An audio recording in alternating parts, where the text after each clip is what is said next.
we're going to get started in about 15 seconds.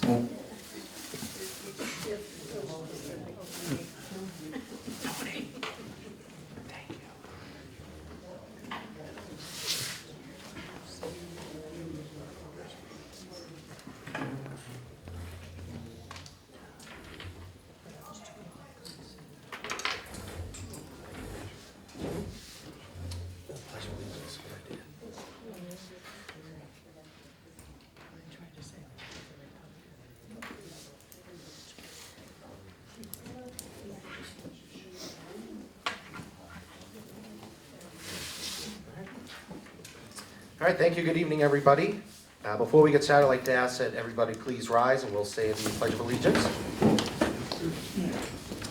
I pledge allegiance to the flag of the United States of America and to the republic for which it stands, one nation, under God, indivisible, with liberty and justice for all. Before we begin, we have a write-in candidate for the Board of Health, a 2-year seat. Who would like to just briefly say a couple of quick words? Scott Margolis.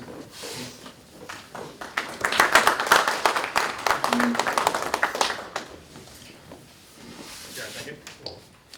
Good evening. My name is Scott Margolis, 31 Bay Path Lane here in Rockland. And first I want to thank the committee for allowing me a couple of minutes to come up here and introduce myself, particularly where this is a last-minute write-in for the unopposed 2-year seat on the Board of Health. To start with, last week, myself and my wife went up to Town Hall to fill in our absentee ballots, as we're not going to be here next weekend. And that's when I noticed there was the unopposed seat for the Board of Health. That got my mind working, and I've been looking for an additional way to give back to this town that I've lived in for just over 24 years, raised 2 beautiful daughters, and after some serious thought and just discussion with my wife, we decided this was a good time and also the right committee, the right board to join, considering my background. My background is, since 1997, I've been a certified EMT paramedic with the Massachusetts Department of Public Health. And since 2001, I was lucky enough to be offered a position here on Rockland Fire as a firefighter and paramedic. And since 2013, I've been the department's public fire and life safety educator, which is basically going into the schools, teaching the kids about fire safety, that kind of stuff. Keeping them safe, and hopefully they're bringing those lessons home to their parents to keep the whole family safe. Prior to that, as many of you that do know me, I'm also a professionally trained chef.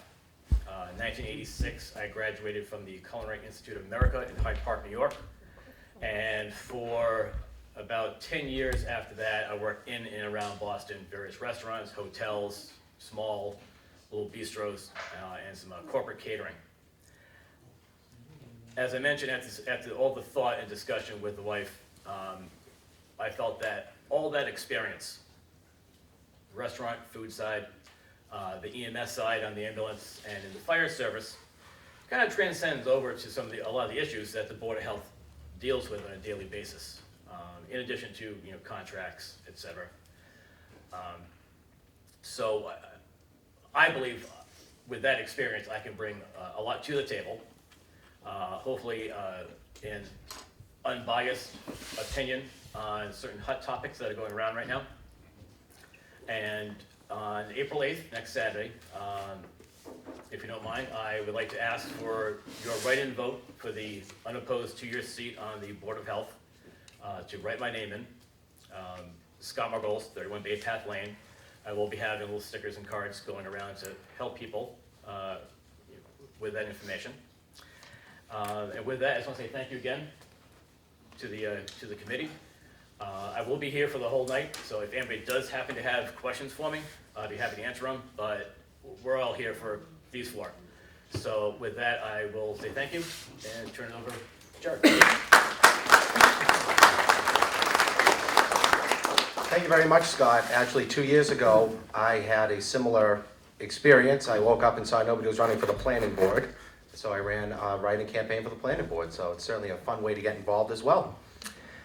So good evening once again. My name is Jared Valenzola, and I am the chairman of the Rockland Republican Town Committee. It's my pleasure to welcome you to the candidates night here with our selectmen candidates. The event will be co-moderated by myself and Jack Ward, and it is co-sponsored by the Rockland Republican and Democratic Town Committees. I wish to especially thank the chairman of the Democratic Town Committee, Jean Bargout, and her group for their assistance this evening. I also want to thank my Republican Town Committee for their assistance as well. And of course, Peg Bryan and the staff of the Senior Center and WRPS for recording.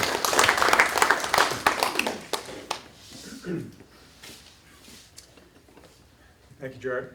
My name is John Ward. I'm a former selectman for the town of Rockland, and I'm here this evening to fill in for Jean Bargout. Jean's got a touch of laryngitis and is unable to address you this evening, but she's helping out with Lou Valenzola. They're going to screen some of the questions and get us going. Also, tonight I'd like to recognize some current elected officials. There's Ed Kimball, Larry Ryan. We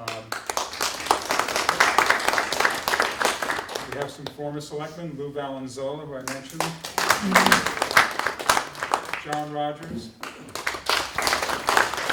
Jack Murphy, member of the school committee, Dick Phelps, our tax collector, Judy Hardigan. Anyone else? Water commissioner.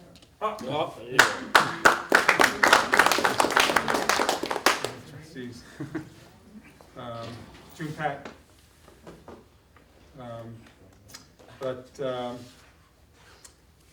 With that, I think we'll start with our first question. Well, we're going to alternate questions, and now, as also Jared had mentioned, there are cards on the table and pens. If you have any questions, write them down, bring them up to the table here, and we'll see if we can get to them. Hopefully we can. Oh yeah, before we do that, good idea.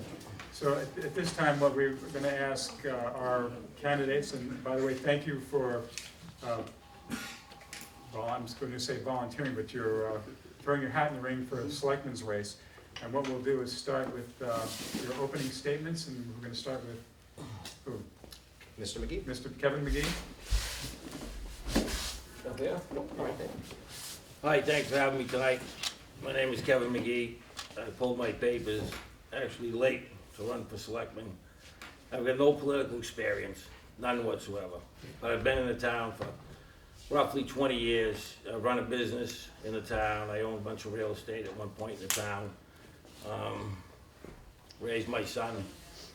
And I just got sick and tired of being sick and tired of watching what goes on and reading in the paper. And it drove me to do something I really didn't want to do, was run for selectman. I listen to people talk in town. No one goes to meetings. Everyone's intimidated to go to the meeting. They can't say what they want to say. They're afraid if they say what they say, they'll be retaliated against. It just shouldn't be that way. And I look at the board. I myself don't go to the meetings anymore because of the pressure and the intimidation they put on you. And it shouldn't be that way. And I never see anyone on the board speak up about it or say anything about it. It's just kind of brushed under the rug. So for that reason, I pulled my papers and I'm running for selectman, and I hope I get you voted. Thank you. Thank you, Kevin. Corey, your opening statement. Hello, I'm Corey Welch. I'm 41 years old. I'm currently a selectman, and I'm running for re-election. I've been on the board for the last 3 years, and while I listen to Kevin McGee, I appreciate his comments. I haven't really seen that in the last 3 years in my time, but like I said, he's lived in town his whole life. I have not. I've been here since 2010, and I can say that my time on the board has been enjoyable. I think we've been pretty welcoming I'm running for re-election because I have a 2-year-old son. I made this town my home in 2010. I have another child on the way. And, you know, given what I do in my background, I'm in real estate. I've been a mortgage broker and a real estate broker. I have my own real estate company now that I'm trying to grow. I've been at the kitchen tables of pretty much people like you my whole life. And, you know, whether it's to provide them financing or whether to find them a home. And, you know, what I understand, you know, with my economics, finance background and in real estate is that, you know, property taxes are really weighing some of us down, especially the seniors on fixed incomes. And, you know, my thought was, you know, given the mistakes this town has made in the past and what we had to do to correct them through a change in leadership, through, you know, the citizens of this town picking up the slack, voting for 8 straight tax increases, you know, that really got me off the sidelines to really run for selectman, because I believe we need, you know, smart, knowledgeable people that are on these boards to make good decisions. And that way we can try to keep the property taxes down, not use overrides, not have to use Prop 2.5, and, you know, just put this town on sound financial ground. And, you know, rather than look to tax, you know, find ways to increase economic growth, because with growth is where the real income and revenues will come. Taxation just puts more strains on the citizens and seniors, and that's why I'm running for office. Thank you. Thank you, Corey. Next, we'll have Deirdre Hall. Hello, thank you all for coming tonight. My name's Deirdre Hall. I've lived in Rockland for 11 years on Beach Hill. I lived there with my husband of 15 years, Chris, who's in the back, and my 3 children, Nathan, Zachary, and Rebecca. Since I've lived here, I've been an active volunteer in the community, including the soccer and basketball program. I also ran my daughter's Girl Scout troop, and my husband volunteers, and I volunteer for the Cub Scout program here too. In 2015, 2016, I worked on the daycare committee here. I was appointed by the school committee to do that, to assist in making sure that that program could remain financially viable on its own, and we were quite successful in that endeavor. But in addition to what I do here in Rockland, I also have extensive municipal experience, and I think that's what sets me apart from the other candidates running for this position. For 7 years, I've worked full-time in the city of Quincy for Mayor Tom Koch. 6 years of those, I worked as an attorney, and towards the end, I was transitioning into doing legal work specifically for the Department of Public Works Water Sewer Drain Department. And currently now, I've been in the position of compliance manager for 1 year. As a lawyer, I not only represented the city in court, as our town council does, but I also drafted numerous ordinances, solar, wind, zoning ordinances. I drafted ballot questions specifically for community preservation, as well as for the additional hotel-motel surcharge for community preservation. I also worked on community development projects with the Affordable Housing Trust, as well as with our community development block program. And I was an active participant in our Complete Streets program, which is a program that Rockland has just recently subscribed to. I also served as the sole counsel to the Community Preservation Committee. It was my responsibility to ensure that all spending appropriations were done consistent with the statute, that all spending appropriations were allowable. And now, as the compliance manager in Quincy, I'm responsible for managing a $26 million sewer budget and a $1.2 million drain budget. I engage in capital improvement planning on a daily basis, as well as implementation of prior capital improvement plans. And I play an integral part in all of our private developments in the city for utility planning purposes. But what I'm most proud of everything I've done in Quincy, is the 2 years I've worked on my public education campaign, outreaching to the public on the importance of utility investment and infrastructure to our residents' well-being. And I think that it's this municipal experience that sets me apart, and I want to put this experience to work for you and for our community. Thank you. And Michael Laughlin, your opening. Good evening. My name is Michael Laughlin. I'm 37 years old. I'm a graduate of the class of 1998 at Rockland High School. I'm a lifelong resident, married to my wife Valerie, who is also a lifelong resident, graduate of Rockland High School class of 2001. We have 2 daughters that attend the Memorial Park School. We're homeowners on West Water Street. My mother is a member of the Library Trustees, Patricia Foley. My mother-in-law has an office right across the hall here at the Senior Center as an outreach coordinator. And my father-in-law is former chairman of the Board of Selectmen, John Murphy. Over the years, I've coached girls basketball, girls softball. I currently coach 2 girls soccer teams. Over the past 5 years, I've been a member of the Finance Committee. The last 3 years, I've been the chairman.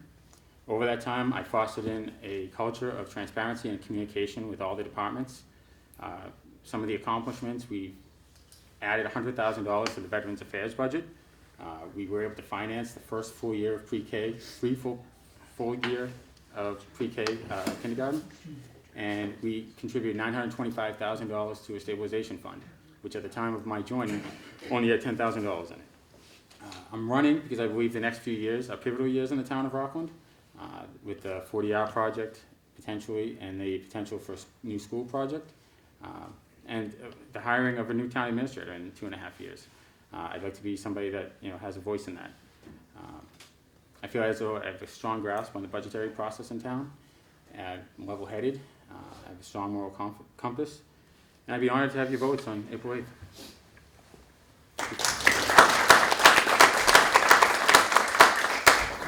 Thank you. So each candidate had been given some questions ahead of time with the caveat that some may be asked, some may not be asked, and we will again be taking questions on note cards from the audience. So the first question will go to Corey Welch, and we will ask, so while it is not quite funded yet, the voters at the November ballot voted to authorize a Community Preservation Act in town. And while we understand that it hasn't yet been funded, what do you intend on using some of those funds for?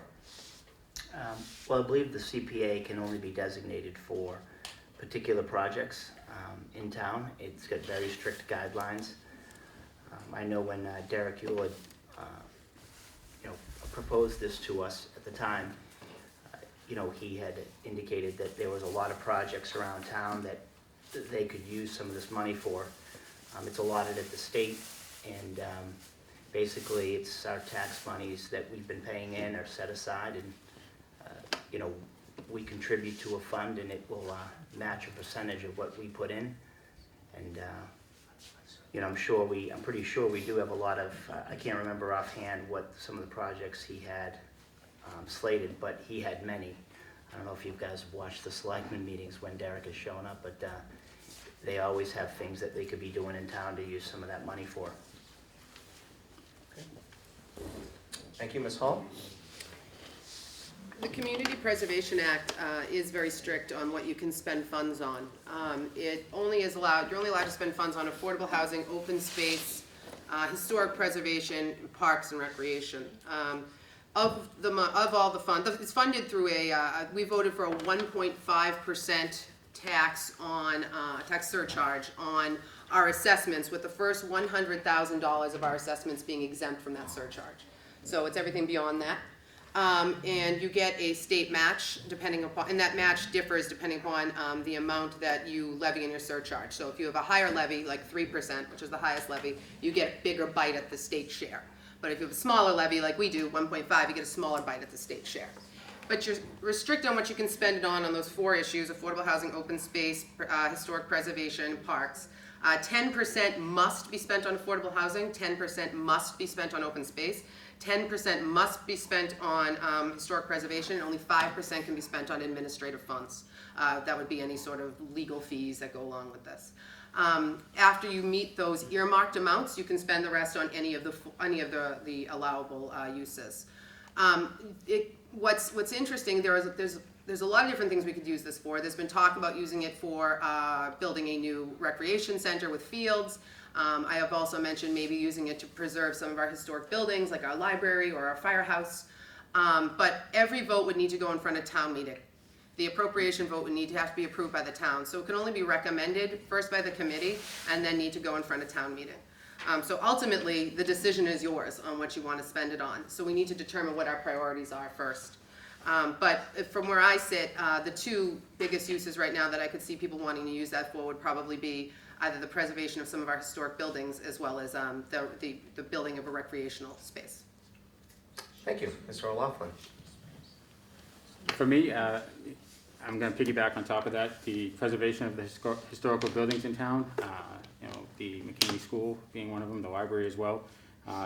The rail trail and some of the other trails, we have trails through our town, Beach Hill, we have the town forest, we have Hartsuff Park. I know there's been conversation about possibly connecting all the trails in town and making a nice open area for the residents to walk. Also, the Fields project that was defeated last year, I'd like to possibly at some point revisit a Fields project, and having those funds available, I think would be vital. Mr. McGee. I would like to see the money used to connect the trails in the parks and Hartsuff Park and finish up what they said they were gonna do. I believe from the beginning, there was supposed to be, hot top, bike path all the way through. Maybe some of the money used to restore the historical building down there in, right in Rockland Center there. And some of the other buildings in town that are historic. But I'd like to see the trail get done and completed. Great, thank you.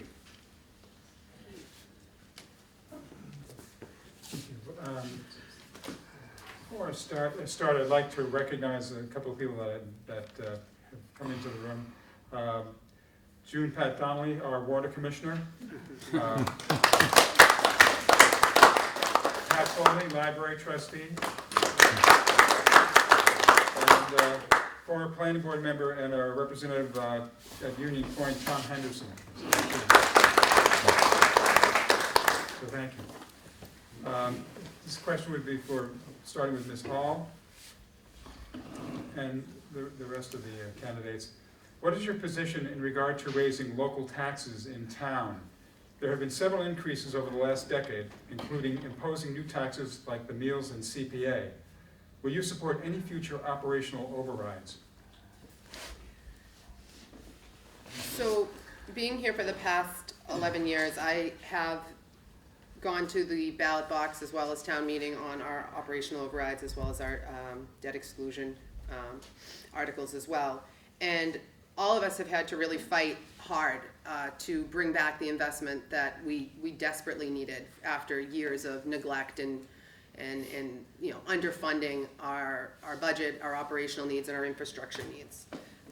And I think we owe it to ourselves and our kids not to move backwards.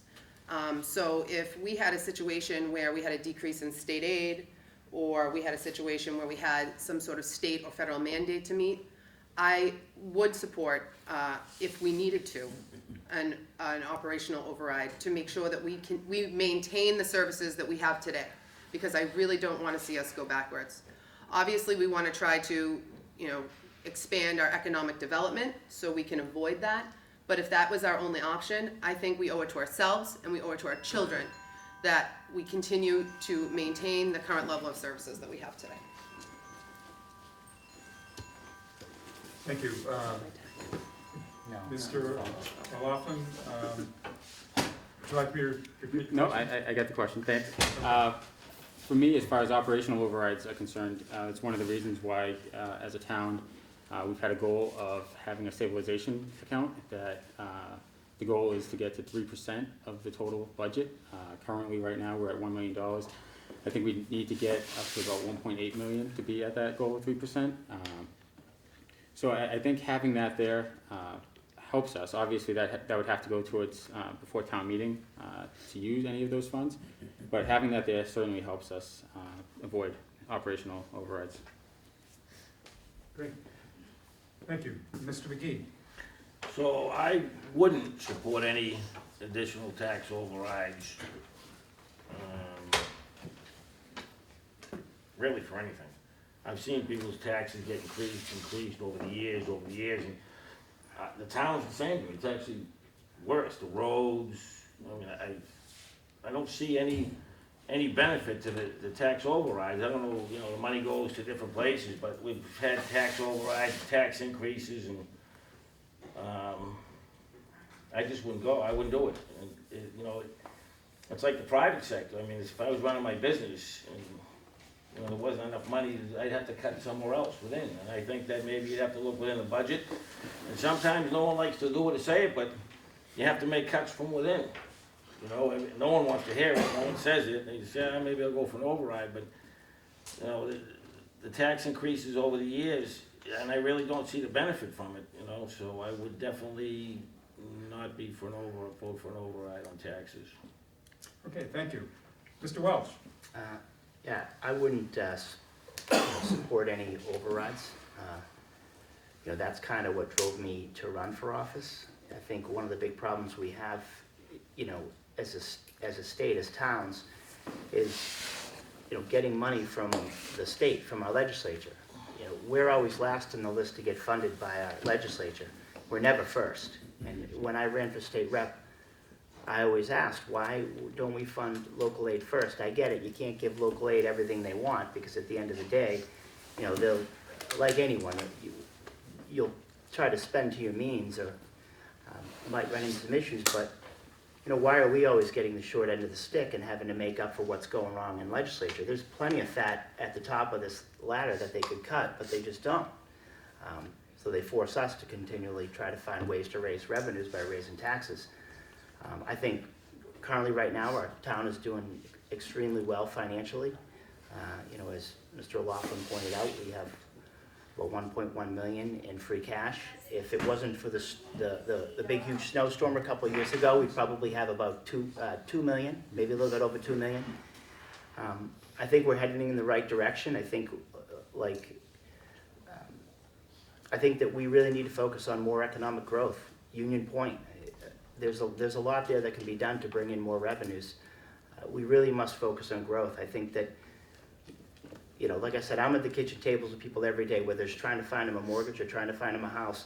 And one thing people say about Rockland is they look at the property taxes. Yeah, our values are lower, but at the end of the day, you know, the property tax is at almost $19 a thousand. It's expensive.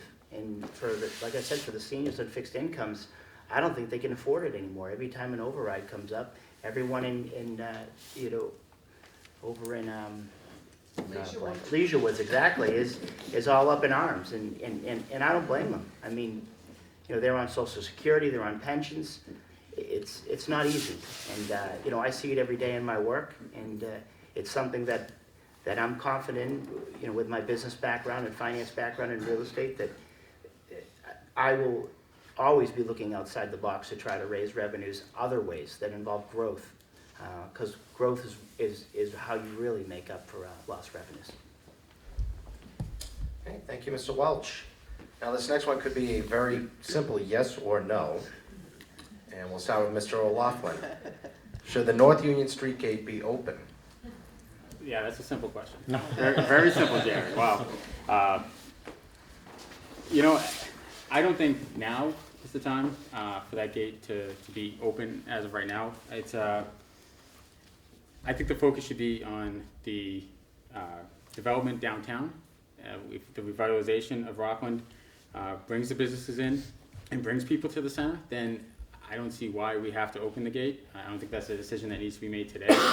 There's a lot of people saying, you know, open the gate, but at this point, there's no water, there's no sewer at Union Point. So why are we just inviting traffic, you know, and setting up a freeway for our downtown?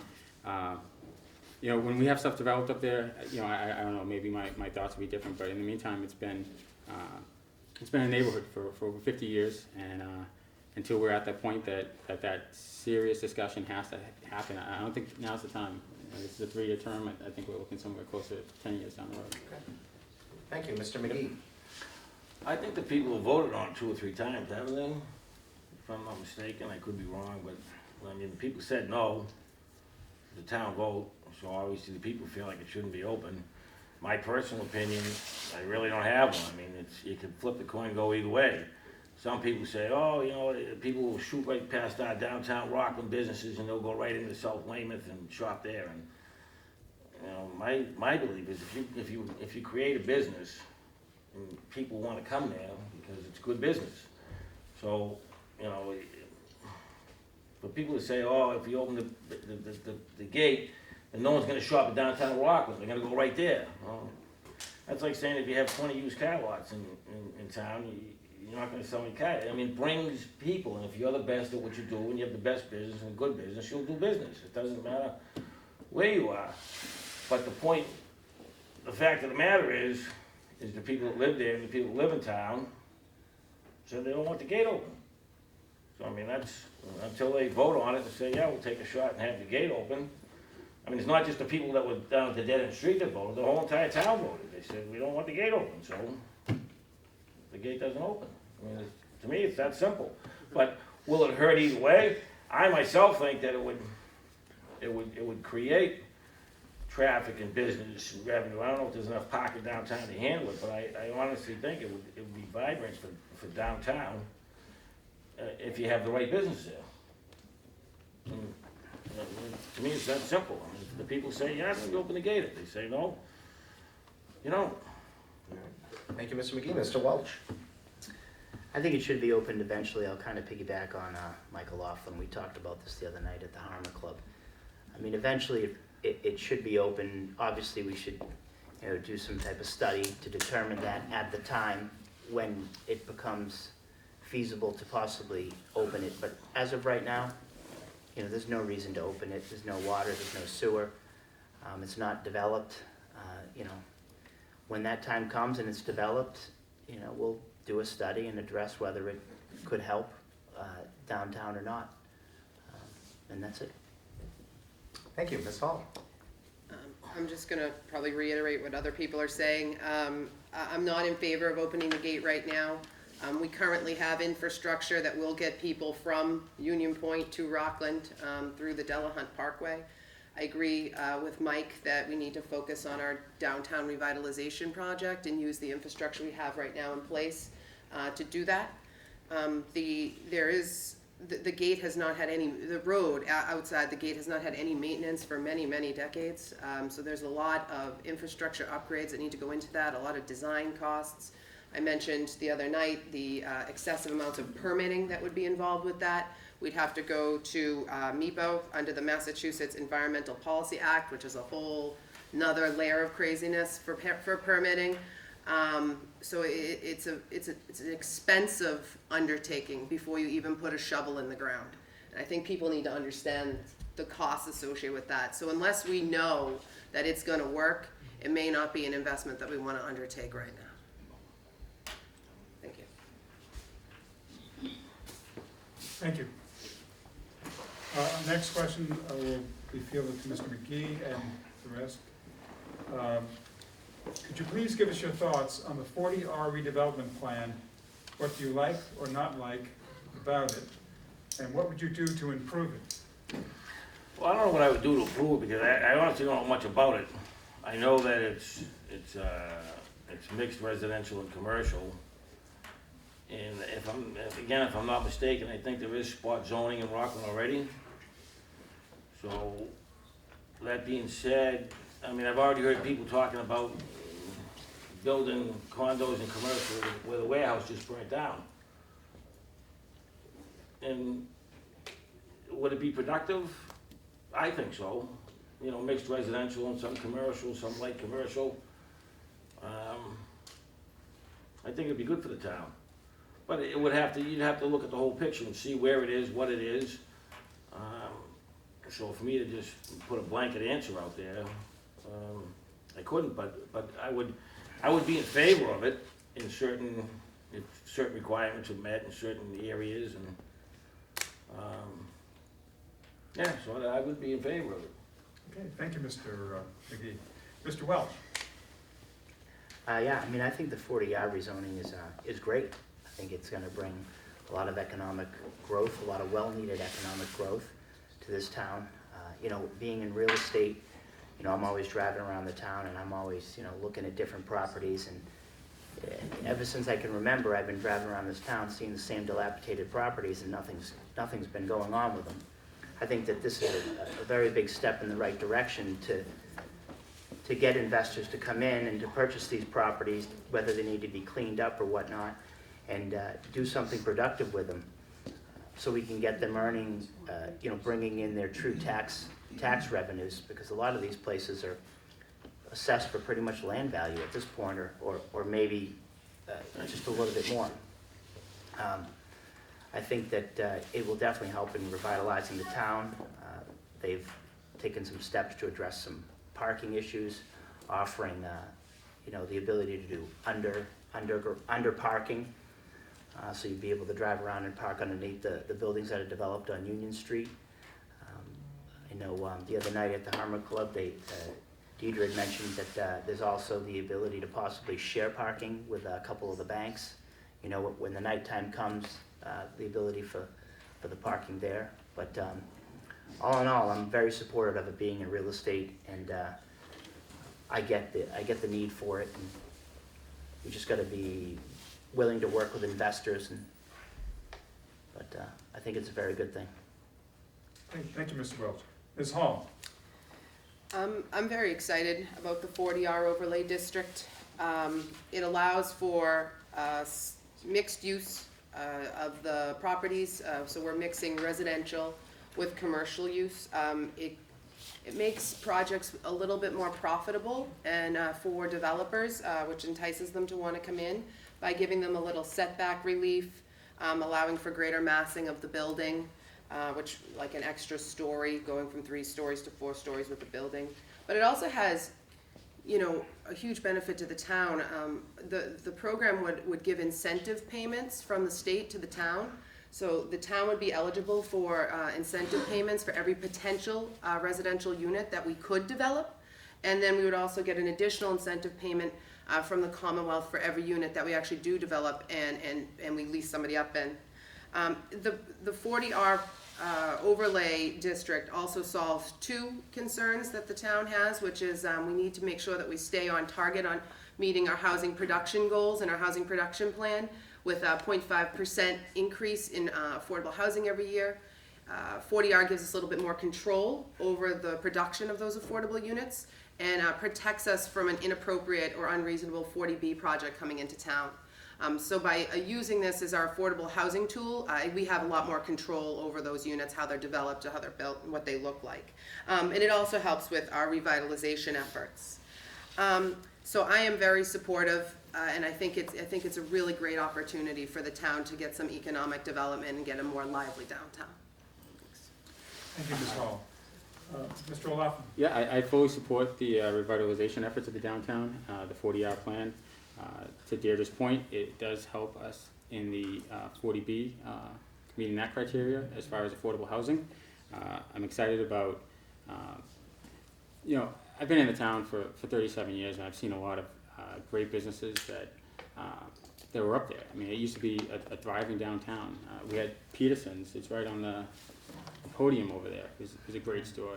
We had shoe stores downtown. I love the idea of bringing that back to Rockland, and I love the idea of making it a place where people can go, they can walk around downtown and really clean up the image of the town down there. And as far as parking goes, there's been some conversation about underground parking. I think the only thing with that, I would insist on from a public safety perspective that we have 24-hour closed circuit cameras to ensure the safety of the public. But yeah, I'm a huge proponent of the 40R project and excited about it. Great, thank you very much. This next one is from the audience, and it's a little more broad, so I'll give you plenty of latitude. We'll start with Mr. Welch. What do you believe is the role of a selectman? The role of a selectman is to, well, in this town we have a town administrator. So our role as a selectman is to work with our town administrator. He kind of deals with all of the inner workings of the town, reports back to us with the departments, what's going on in the departments, and when there's critical decisions to be made, he relays the information of the decision that needs to be made, and we then proceed forward at our selectmen meeting. But basically, I call it almost like a board of directors role to try to equate it to the corporate world. But that's the role of the selectmen. Okay, thank you, Mr. Welch. Ms. Hall? Sure, much like what Corey said, the Board of Selectmen are like the captain of the ship but we're not here from day to day. We might make the calls on the direction that we're going, based upon what we hear from the people who elect us. But the town administrator, whom we appoint, is the person who carries out those directions each and every day and reports back to us on what's happening. But we are accountable to you, the voters, to put into play the policies and the decisions that you put us here to do. So it's our role to listen to you and move the town in the direction that you would like that to go, with the assistance of the town administrator. Thank you. Thank you, Ms. Hall. Mr. O'Loughlin. I believe the role of a selecting member is to guide the direction of the town. I think it's important that we take into consideration not just our own opinions. It's not about us. It's about the citizens of the town. Obviously you're not going to be able to please everyone all the time, but if you take in enough of the opinions and you listen to the public, and you make an informed decision based on what the people of the town have to say. Thank you, Mike. And Mr. McGee. That's a pretty easy one. That's a good one. Pretty simple. What I believe is the job of a selectman is oversight, guidance, financially, ethically, and morally. And without that, all the rest of the stuff you talk about tonight, about this 40R and, opening the gate, means nothing. Absolutely, positively nothing. If you don't lead by example, you can talk and talk and talk. It means nothing. And it's proven that businesses and people, I've been in this town for, I don't know, probably 20 years, and I haven't seen it grow. As a matter of fact, I've seen it dissipate. And I honestly believe it's because of the leadership. Not the selectmen, certain other people they had put in place. And, I can go on with a barrage of facts and figures here, and it's what kind of made me run. Because the town can be a nice town, can be a good town, but it's dead. It's completely, it's almost flatline. We got some businesses uptown, finally we stuffed some people in there, and a lot of them are Brazilian, you know what I mean? And I've worked with them for years in different businesses, and when they get ready to go home and they send their money home, they vacate at night, and you could wake up tomorrow and there'd be 4 empty storefronts uptown. That's the way they work. I mean, it's just the way they live. They send 4 to 1, they send the money home, and all of a sudden one night they go home, they pack and they go. So there's a reason why that we can't attract, there's more empty storefronts in Rockland than around the crack neighborhoods in Brockton. Now, you can be a Harvard grad, you can be, a financial advisor, but there's a reason why we have more empty storefronts than the crack neighborhoods in Brockton. There's something wrong somewhere. I don't know where it is. I could kind of put my finger on it, but it shouldn't be that way. We abut Hanover, we abut Norwell, we abut Hingham, Abington's a thriving town, and this is like, it's being held down. And there's a reason why, and you have to figure it out. And until you figure it out, you can have all your 40I, your 40B, your 20K, and it's not gonna work. It's the leadership. There's a problem, and for 20 years I've been here, and I've experienced it firsthand. And I'm not gonna make this about me, but I know other businesses that are persecuted, and people don't wanna come here and rent storefronts uptown because of the political leadership. And that's a fact. It's a beautiful town. And like I said, we abut Hingham, we abut Lowell. There should be a thriving downtown. There should be businesses just trying to do whatever they can to get here. But if you drive through downtown, you can't even feel a heartbeat. The people are just barely hanging on. And that's why I'm running. Okay. Thank you, Mr. McGee. Could I just? Yes, 30 seconds, Mr. O'Loughlin. Sorry, I couldn't. I really couldn't disagree anymore to what candidate McGee just said. I think the town is in a great position. I think we're moving forward. We got new roads. We're in this beautiful senior center here. We got a new high school, new middle school. I think the town is moving in the right direction. And to say the things you said, I just.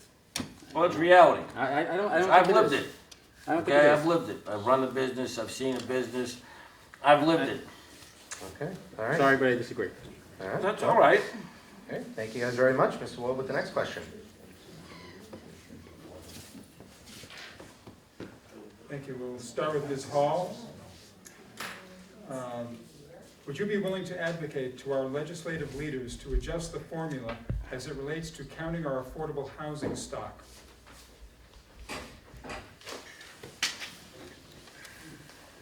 There are a couple of formulas to use in regards to affordable housing stock. One is based upon the actual number of units. If you have affordable rental, like a mixed-use rental, all the units count. If it's affordable ownership, only the individual units count. There's also a land area test, but I think that this is the formula that all communities are using, and I think that other communities are meeting their obligations using that formula, and I think we can too. I'd like to add that when my husband and I moved to this town, we got an affordable first-time homebuyer loan, and we are now acting and thriving members of this community. And I believe that people who come here and stay in our affordable houses can be too. Thank you. Great. Thank you, Ms. Hall. Mr. O'Laughlin. Yeah, I agree with Deirdre on that as well. I think it'd be our responsibility as members of the Board of Selectmen to advocate and work with the legislators to adjust that standard. I think there's a lot of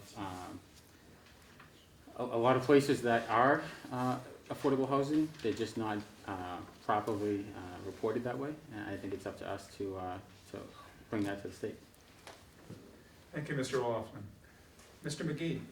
I have no idea, I have no information or no insight into that, so I really couldn't answer the question intelligently. So on that, I'll pass on it. Okay, thank you, Mr. McGee. Mr. Welch. I mean, I believe it was probably, was it 6 years ago we had the vote on the 40B? There was a vote to repeal 40B. I actually voted to repeal it. You know, I think that there definitely needs to be some recalculation of the formula, because a town like Rockland, who has a lot of affordable housing, I mean, the standard rent for a two-bedroom apartment that most landlords get in Rockland is under the affordable mark. Unfortunately, we just have no way to count them into that number. So we get held to a different standard, even though our town generally is more affordable. I think that it'd be great if they could find a way to include some of these rental units that we have in this town into that number. That way, we could help meet our goals versus having to give developers the opportunity to squeeze a massive amount of units on a small piece of land, which, you know, we've seen it happen a couple times at the end of Union Street, and a lot of the neighbors came out to oppose that.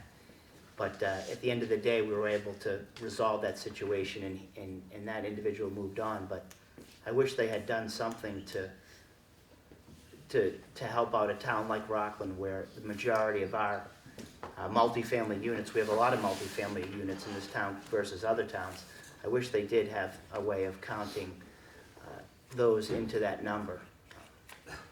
So that's my thought on that. Okay, thank you, Mr. Welch. I have another question from the audience. We'll start with Mr. O'Laughlin. Who among the candidates will be the best watchdog and protector of the taxpayers' interests, and why? So I've been the chairman of the Finance Committee for the last 3 years. I'm going to say myself, you know, on the Finance Committee, I feel over the last 3 years we've been very fiscally responsible. We've added to areas where, as a committee, where, you know, the town people have told us they need more. You know, the senior center, for example, we've continued to add to the senior center budget based on the overwhelming number of people that come up and utilize the senior center. So, you know, as chairman of the Finance Committee for the last 3 years, you know, I think I've done a good job of being fiscally responsible and protecting the taxes in town. Thank you. Mr. McGee. I would like to see a forensic audit done. That's what I'd like to see done, see exactly where the taxes go and where they're really spent. And The reason I say that is the town accountant that we have, there was a conflict of interest brought to the state probably, I don't know, 4 years ago. I have the paperwork here. There was 2 or 3 other accountants, CPAs, that were in the running for the position. And I think one was from Connecticut, I forget where the other guy was from. They were CPAs, and they skirted the hiring process to hire the current town accountant. And my problem with that is, they broke the law, and they did a backroom deal to hire this current town accountant, who I have grand jury testimony right here, that's a self-confessed drug dealer, sold his drug business to a family in Hanover, and he's now our town accountant. And no one has ever questioned it. No one has ever questioned why that we, and the state found this town guilty of skirting the hiring process to hire this man. And it wasn't just because he was a friend or a close companion. He's a self-confessed drug dealer that sold his drug business in Hanover to a family in Hanover, and Okay, then. Mr. Yeah, McGee, the question was that's- how you would be a steward for the taxpayer. Well, so what I was saying, as a steward for the taxpayer, I would like to start with a financial audit for the last, I don't know, maybe 5 or 6 years for the taxpayer. Right? Thank you, I Mr. mean, it's McGee. simple, it's just, as a taxpayer, that's what I would like to see, a forensic audit for the last 6 years. Okay, great. Mr. Welch? Wasn't the question who we felt amongst us would be the best steward for the taxpayer? That was the question? It was. Okay, just making sure. 'cause I will reread it. I was Who trying among to the figure out what I candidates had will to be answer here. Who among the candidates will be the best watchdog and protector of the taxpayers' interests and why? I think, Kevin's a business owner, I'm a business owner, I have an economics finance background. I mean, Deidre has a very good background in municipal, and she is, you have a law degree? Yes, I do. She has a law degree. Michael Laughlin here, he's been on the finance committee for how long? 5 years, yeah. He's done a great job with the town. Personally, I think, we all bring something to the table, and that's what is key about having a good functional board, is to have people on a board of selectmen of this town that offer different facets and come from different aspects of life, because we all have different perspectives on how to look at things and how to address problems. And, with a good mixture of a board, it makes solving problems a lot easier. And, I think that we all possess qualities that I think would help, in a cohesive board. But, like I said, we have some good candidates up here, and, it's gonna be a tough decision for the voters, and, whichever direction they go in, I'm sure that the people of this town will make the right decision, and, whether I win or lose, trust me, I'm not gonna stop paying attention, so, I'm pretty sure that, Mike feels the same way, and Deidre feels the same way, and Kevin feels the same way. So, that I'm happy with. I'm happy to see we got 5 people running for a change. I mean, this is great. But no, I'm excited. I think it's good. Great, thank you, Mr. Welch. Ms. Hall? Yeah, I agree with Corey on this. It is every selectman's role to, be a watchdog for your money, but I think it's also our role to communicate to you, not just for us to know, but for you to know. I think it's important for every resident to know where their funds are going, how they're being spent, and that there's full transparency.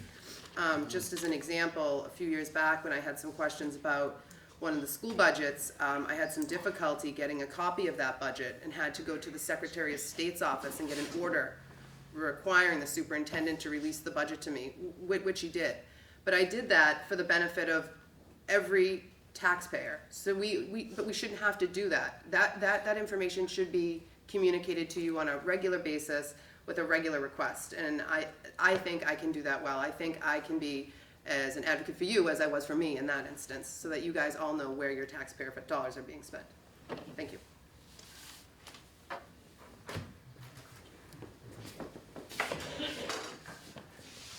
Thank you, Ms. Hall. Let's start this session with Mr. McGee. This particular question, what are your thoughts on the potential for a recreational marijuana facility in the town? That's a tough one. That's a tough one, 'cause I'm biased. But on the revenue side of it, from what I hear and what I see, where they're going, there's a lot of money in that business. How it's regulated, I really don't know yet. I mean, I know where a couple of them are already in different towns. And, you know, the revenue stream is interesting, but I haven't seen enough what clientele or what, you know, what the repercussions would be for having that. Obviously, it would be in a district zone for that, but still, I've seen what methadone clinics have done to towns. I've seen what, you know, I've experienced all that. I don't look at marijuana the same way. I believe I never liked marijuana, but I believe marijuana is the lesser of two evils than alcohol. So, you know, that being said, I'd have to see more of a history of it, to see the revenue stream, to see what it does to the neighborhood and what it. But it's interesting because there's a lot of money in it. So I'd probably be more on the side of it than not. Again, where it was located and what the requirements and restrictions were on it. But, yeah, so that's, you know, I'm pro-business, even though that's, I kind of find that hard to be a business, but I mean, it is. But it's a complicated one. All right. Thank you, Mr. McGee. Mr. Welch? This is for recreational marijuana use, correct? This is, yes, regarding a facility for recreational marijuana in Yeah. town. You know, as everyone knows, we had the vote whether to make it legal for recreational use or not. I voted against it. I liked the way it was. I think the medicinal aspect was the way to go. It involved someone having to go get a medical marijuana medicinal card. Let it be known that getting the card was, I have friends that have the card. Getting the card is pretty simple, but basically you just pay a fee, come up with an excuse, and they give you the card. But at least it allowed someone to have to pay to enter the game. You know, there's no question medical marijuana, on the medicinal aspects of it, it helps. It helps people every day. It helps people with cancer. Our last selectman meeting, we had the gentleman from WATD come in and step up and tell us about his experience and how it helped him with his prostate cancer. I don't know, I think it was prostate cancer, I can't remember. But it worked for him. I've seen numerous shows where it's worked for many people. I liked it the way it was. You know, while I don't feel that marijuana use is a gateway drug, I think that trying to explain that to my kids growing up when they turn 18, I'm worried for them, you know what I mean? I wasn't a big fan of drugs and didn't do a lot of drugs, but I just don't want to make them that available for kids at the age of 18 years old. I think it wasn't a wise decision, which is why I had voted against it, and which is, I wouldn't be really a fan of a recreational. You know, we have a good host agreement put into place. The revenues, no question, are going to be there. I strictly would like to keep it to the medicinal aspect. Like I said, you get the people that have to pay the fee to come here. I would prefer to keep every Tom, Dick, and Harry out of this town. But other than that, we did negotiate a very good host agreement, so any facility that does come to town has to agree to this host community agreement. And it will generate some good revenues to the town. But as far as recreational use, I would prefer not to allow it if we could. Thank you. Okay, thank you, Mr. Welch. Ms. Hall? The town of Rockland as a whole voted in favor of recreational marijuana use on the ballot question. So I would be voting in favor of what the majority vote of the town is. However, I do believe that it would need to be properly zoned and regulated with a lot of community input so that we can mitigate any negative impacts that the community sees may come from that. Thank you. Thank you, Ms. Hall. Mr. O'Laughlin? To Deirdre's point, you know, the town did vote in favor of recreational marijuana use on the November ballot, and I would have to uphold the decision of the town. Personally, I don't think I would vote for it. Medicinal would be a different story. as it generates great tax revenue, and I definitely believe in its health benefits. But from a recreational standpoint, I don't think that's the type of clientele that we necessarily want to be drawing into town. All right, thank you. This question will start with Mr. Welch, this will also be the last question, and then we'll move to closing statements. Last week, we had a massive fire at an abandoned warehouse, and I think we should give a round of applause to every first responder that was there.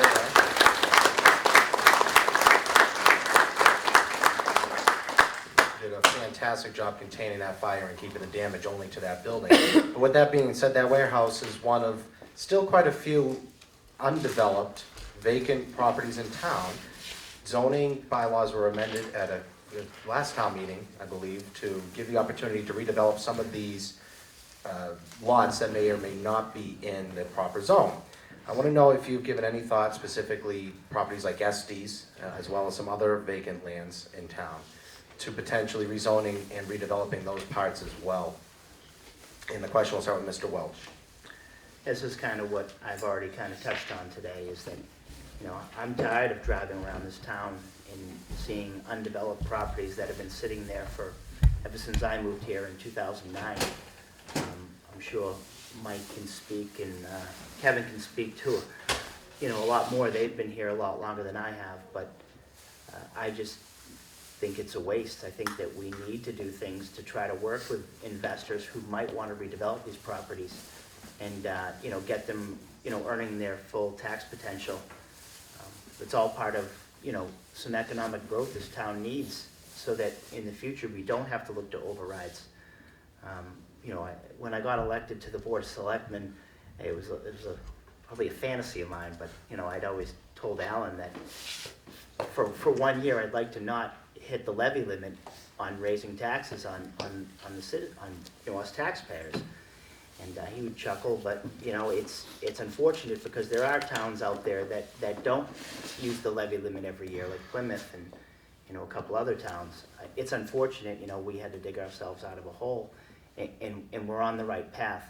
I just want to see that continue. So anything we can do to try to rezone a property or work with a potential investor who wants to, you know, invest a lot of money into a property that maybe does need to clean up or needs to get torn down or rezoned because it's in an R1 district and they can't do anything with it, we definitely need to look at that.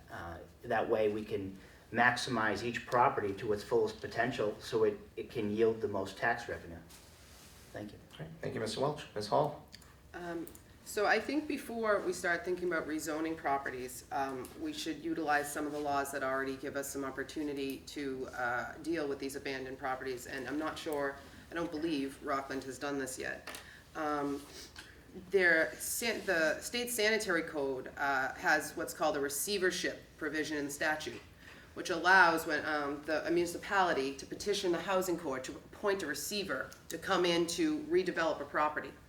As long as you have a history documenting the sanitary code violations, the building code violations, you can go to the housing court, petition that a receiver be appointed.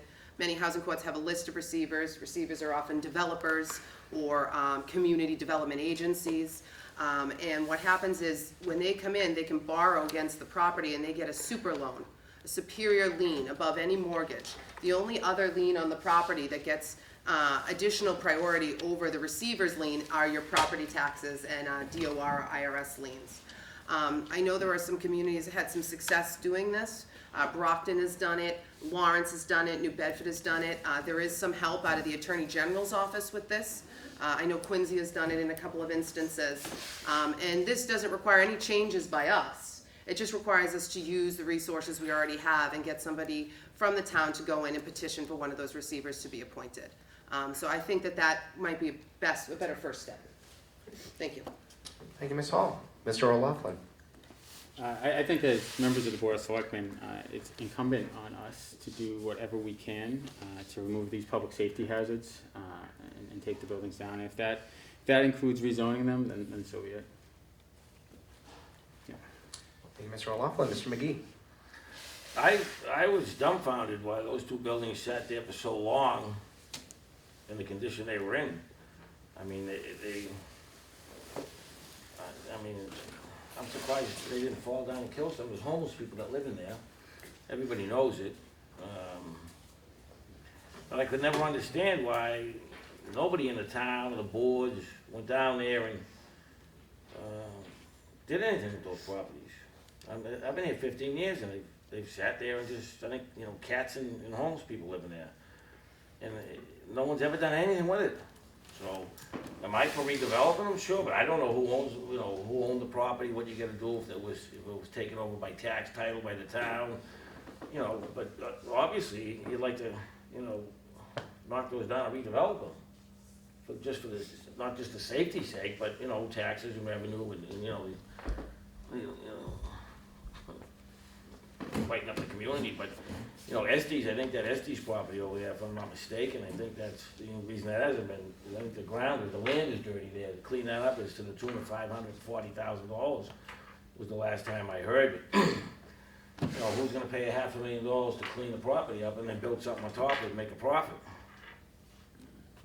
I don't know if it's still commercial zoned or residential or how that, but I mean, I'm all for redeveloping the properties and taking down the bad structures, putting up new ones and whatever it takes. You know, spot zoning, whatever it takes, it's gotta be done.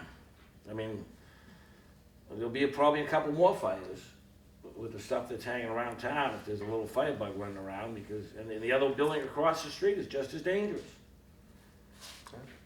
Thank you, Mr. McGee. We will now move to closing statements. We'll reverse the order from opening. Mr. O'Loughlin, you are up first. Thank you. So, being the chairman of the Finance Committee for the last 3 years, I've had the privilege of working closely with all the departments in town and establishing really good relationships, strong relationships with those departments. 2 years ago, when we had snowstorm after snowstorm after snowstorm after snowstorm, we went through 5 warrants. We went through 5 warrants that year. We got a warrant on January 5th, was our first warrant. And we went through it, and all the way until January 25th, we were great. There was no snow. And as the departments were coming down and we were interviewing them, going over their needs, to Corey's point earlier, we had a lot of free cash, so it looked like it was coming our way. And then the storm started, and I went to each of the departments and I asked them to reprioritize, to prioritize their wish list. So I went to them after the first storm as the snow and ice started creeping up. I went to them after the second storm, and they took more things off of their wish list. And at the end of the 4th storm, you know, we were pretty much down to everybody just getting their one ask. And I didn't have to do it by you know, slamming my fist on the table or getting aggressive or chasing anybody down. We had open communication, we had open dialogue, and we were able to impress upon all the departments to do what was right, not for them necessarily, but for the people of the town, because the money just wasn't going to be there. And I think that is the kind of communication that you need in town. I think that's the kind of communication that you need among the committees and the boards. You know, my wife might disagree, but I don't have that much of an ego. And in an elected position, it's not about me. It's about you. I don't represent, you know, the Democratic Party or the Republican Party. I represent the people of Rockland. That's who I want to represent, and that's why I want you to vote for me on April 8th. Thank you. Thank you. Ms. Hall, your closing statement. Thank you. I want to thank everyone for coming out tonight. You've got to hear us all. We have some differing opinions, some opinions that are the same. I'm running for this position because I really want to give back to this community. I enjoy living here. My husband and I have had, you know, we've raised our 3 children here and we love it here and have no intentions of leaving. I feel like I offer something that the Board of Selectmen doesn't have right now. I offer a municipal experience and a municipal angle and a municipal professional angle that isn't represented and that can help you help this community keep moving forward. And that's what I want. That's what I want for us. That's what I want for my children. And I hope that's what you all want for our community. So I ask for your vote this April 8th to help us keep moving this town forward. Thank you. Thank you, Ms. Hall. Mr. Welch. Yeah, I'd like to say, you know, thank you to the Republican and the Democratic town committees for putting this on, and the Senior Center for allowing us the time. I know generally they close definitely a lot earlier than this, so we appreciate that. I'm running because, like I said, I have, I have a 2-year-old, I have another one on the way, and I want to be involved in this town. I want to be involved in the critical decisions that are being made. I don't want to go back to how things used to be. To what Mike was saying, I believe this town is at a point where the departments are communicating extremely well. Everything is working very well. It's very cohesive, and I want to keep my finger on the pulse of what's going on in this town, so to ensure we make the best decisions for this town. I want to raise my kids in this town and send them to the schools, and I just don't want to see us go backwards. I think where we are today is great, and I think we've got some great candidates here, and I think, whichever direction the town decides to go in this election, we're going to be all right. So that's why I'm running. Thank you.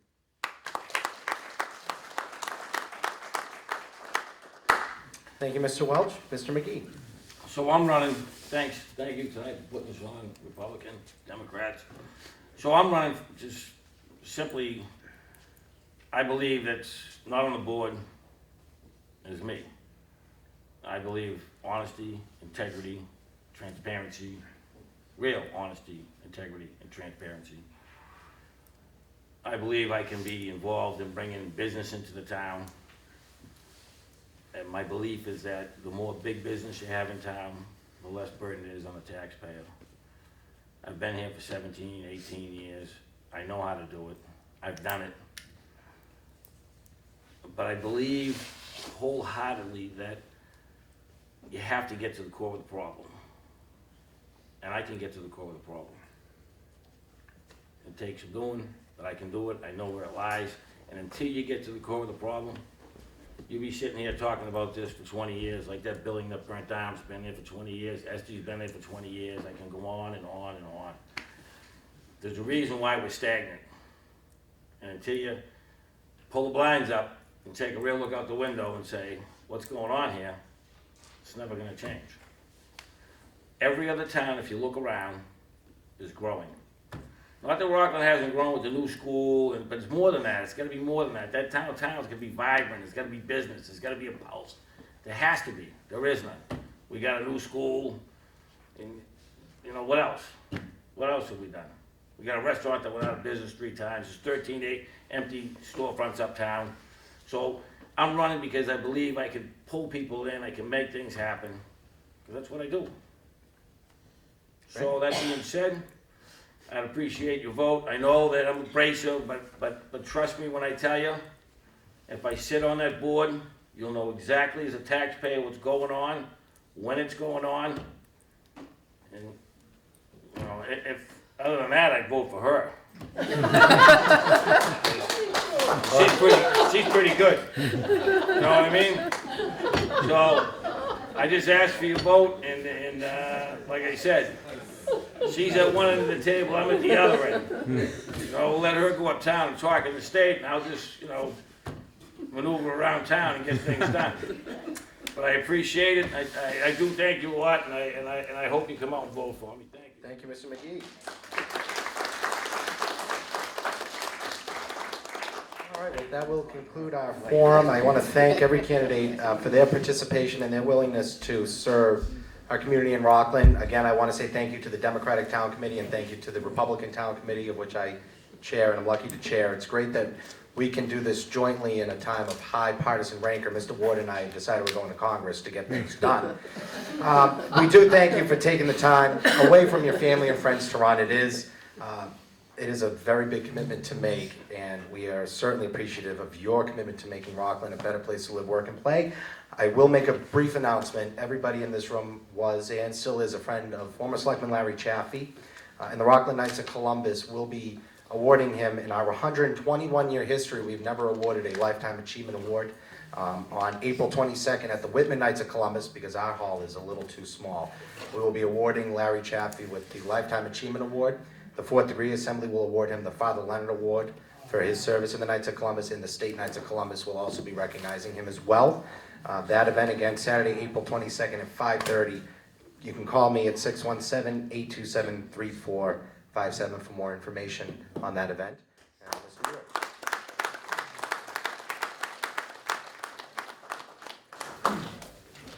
I'd like to thank Jared Valenzola, the chair of the Republican Town Committee, and Jean Bargo, chair of the Democratic Town Committee. Just as a plug, the Republican Town Committee meets the fourth Monday of every month at the library at 7 p.m. And the Democrat Town Committee meets the second Tuesday at the library at 6:30 p.m. I want to thank everybody for coming out here tonight. If you see a candidate that you like, then I advise you to help them out if you can. Help them out any way you can. If you can donate to their cause, if you can help them with their campaign, hold a sign, give out flyers, whatever it may be. They need your help. So I'd like to thank Kevin McGee, Corey Welch, Deidre Hall, and Michael Laughlin for stepping up to the plate. Thank you. And don't forget, everyone, Election Day is April 8th, Saturday. Get out and vote. Thanks. Do this more often.